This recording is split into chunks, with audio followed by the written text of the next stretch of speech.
Class, today we are going to discuss in detail the different types of activity. Continue with the cash flow statement. Already we have discussed there are three main types of activities in cash flow: operating activities, investing activities, and financing activities. The very first is operating activity. Operating activity को दो हिस्सों में divide किया गया है, cash inflow and cash outflow. कि operating activity के under हमें कहाँ कहाँ से पैसा आता है और कहाँ कहाँ हम पैसा जो है इस्तेमाल करते हैं, एप्लीकेशन उसकी करते हैं। सो पहले ऑपरेटिंग एक्टिविटी। ऑपरेटिंग एक्टिविटी का मतलब जो मेन रेवेन्यू प्रोड्यूसिंग एक्टिविटी होती है, जो कंपनी का मेन काम होता है जिसे करके वो जो पैसा है अर्न करती है। Cash inflows, cash sales, company का मेन काम है गुड्स बनाना, उसको बेचकर पैसा कमाना। So that is the main activity of the company. So inflow होता है। कैश रिसीव्ड फ्रॉम डेटर्स, हम अपने डेटर्स को उधार पे सामान बेचते हैं, बाद में वो हमें पैसा दे देते हैं, हम पैसा रिसीव कर रहे हैं। So it is cash inflow. Cash received from commission and fees, हमने कोई काम किया जिसके बदले में हमें कमीशन मिली या हमें कोई फीस मिल गई तो हमें मिल रही है, तो that is cash inflow. Royalty, for example royalty को हम ऐसे समझ सकते हैं जैसे कोई ऑथर होता है, वो अपनी बुक पब्लिश करता है, बनाता लिखता है और बाद में वो किसी प्रिंटिंग कंपनी को उस बुक को प्रिंट करने के लिए राइट दे देता है। जो प्रिंटिंग कंपनी है उसके बदले में वो ऑथर को कुछ पैसे देती है क्योंकि वो उसकी बुक को यूज़ कर रही है। ठीक है, तो ऐसे कंपनी में होता है कि कंपनी को रॉयल्टी मिलती है, जब मिलती है तो वो इनफ्लो होता है क्योंकि पैसे आ रहे हैं। ये जो चार पॉइंट है that is in a case of manufacturing company. अगर हम दूसरी कैटेगरी पढ़े, in case of financial company. Financial company कौन सी होती है? जो जो मेन पैसों में डील करती है, लोगों को पैसा देना, लोन्स प्रोवाइड करने, उसके ऊपर डिविडेंड इंटरेस्ट की बात आती है, तो उस वो फाइनेंशियल कंपनी में। इसमें सबसे पहले पॉइंट आता है cash received for interest and dividend. Main revenue जो फाइनेंशियल कंपनी होती है उसका मेन काम ही यही है कि लोगों को पैसे देना, अपने कहीं शेयर्स इन्वेस्ट करना, उसके बदले में वो डिविडेंड और इंटरेस्ट जो है वो रिसीव करती रहती है। So that is the main source of income for the financial companies. Sale of securities, जब अपने सिक्योरिटी शेयर्स को वो बेचते हैं, फाइनेंशियल कंपनी बेचते हैं तो पैसा मिलता है। So that is cash inflow. Then it is cash outflow in case of operating activity. The very first is cash purchases. हमने पैसे दे के कोई सामान, कोई चीज़, गुड्स वगैरह सर्विसेज को परचेज किया तो पैसा बाहर जाता है, आउटफ्लो हो गया, तो ये नेगेटिव होगा। पेमेंट टू क्रेडिटर्स, हमने लोगों से उधार पे, अपने सप्लायर्स वगैरह से उधार पे सामान लिया, अब उसको हम पेमेंट कर रहे हैं, जब हम उसको पेमेंट करें तब भी पैसा बाहर जाता है। So that is a negative item. Cash operating expenses, हम बिजनेस को चलाने के लिए छोटे मोटे हमें खर्चे करने पड़ते हैं, वो खर्चे करेंगे तो बिजनेस चलेगा, जैसे बिजली का किराया, वेजी, सैलरी, ऐसा। तो दैट इज़ जब हम पेमेंट करते हैं तो पैसा बाहर जाता है। पेमेंट ऑफ वेजेस, जो हमारे कंपनी के बीच में लोग वर्कर्स काम करने आ रहे हैं उनको हम वेजेस पे करते हैं तो पैसा बाहर जाता है। So that is negative item, outflow consider होगा।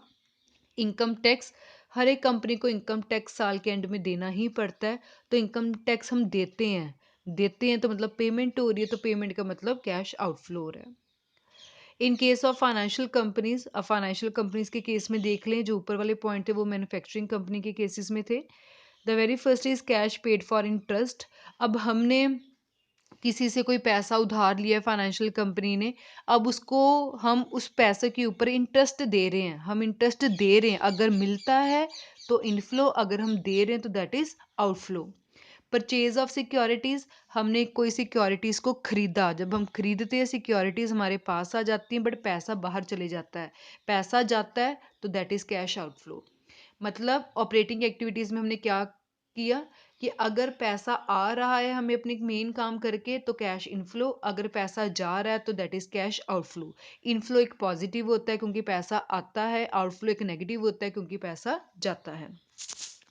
The second activity is investing activities. Main investing activities हमारे लॉन्ग टर्म एसेट्स के साथ रिलेटेड होती है, नॉन करंट एसेट्स जिसको हम बोलते हैं, एंड नॉन करंट इन्वेस्टमेंट के साथ। जनरली हम इसमें फिक्स्ड एसेट को काउंट कर लेते हैं और नॉन करंट इन्वेस्टमेंट को ध्यान में रखते हैं। इसमें हम पढ़ेंगे cash inflow. The very first is sale of fixed asset. अगर हम किसी फिक्स्ड एसेट्स को बेचते हैं तो पैसा आता है, फिक्स्ड एसेट गई और पैसा आ गया।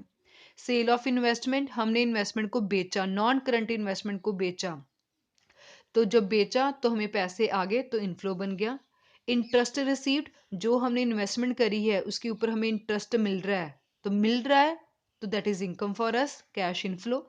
डिविडेंड रिसीव्ड, हमने कहीं बाहर किसी और कंपनी के शेयर्स वगैरह खरीदे हैं, उसके ऊपर हमें डिविडेंड मिल रहा है, तो डिविडेंड हमें मिल रहा है, तो दैट इज कैश इनफ्लो। जो शेयर्स है हमारी कंपनी के नहीं, हमने किसी कंपनी के खरीदे हुए हैं, इसलिए वो हमारी एक इन्वेस्टमेंट बन जाती है। Then it is cash outflow, purchase of fixed asset, हमने फिक्स्ड एसेट को खरीदा, जब फिक्स्ड एसेट्स को खरीदते हैं तो पैसा बाहर जाता है, फिक्स्ड एसेट आ जाती है कंपनी में, पैसा बाहर जा रहा है, so cash outflow negative item होगी।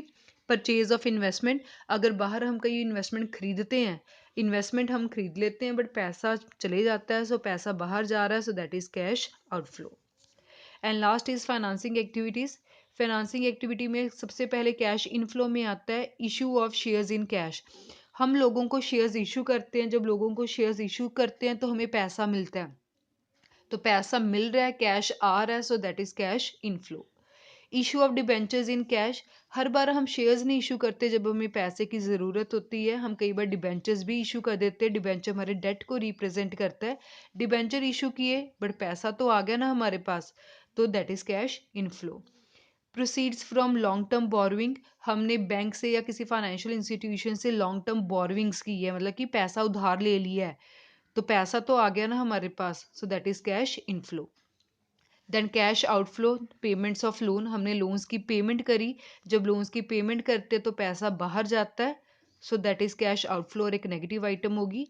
रिडम्पशन ऑफ प्रेफरेंस शेयर्स का टाइम पीरियड होता है 15 ईयर्स मैक्सिमम, उसके बाद उसको रीपेमेंट करनी पड़ती है, कंपनी में भी उसको 5 ईयर्स 4 ईयर 3 ईयर्स के लिए भी इशू कर सकती है। सो जब हम प्रेफरेंस शेयर वालों की रिडम्पशन करते हैं, मतलब उनको पे बैक करते हैं, उनके पैसे वापस कर देते हैं, शेयर अपने अपने पास रख लेते हैं, तो दैट इज कैश आउटफ्लो, क्योंकि पैसा बाहर जाता है।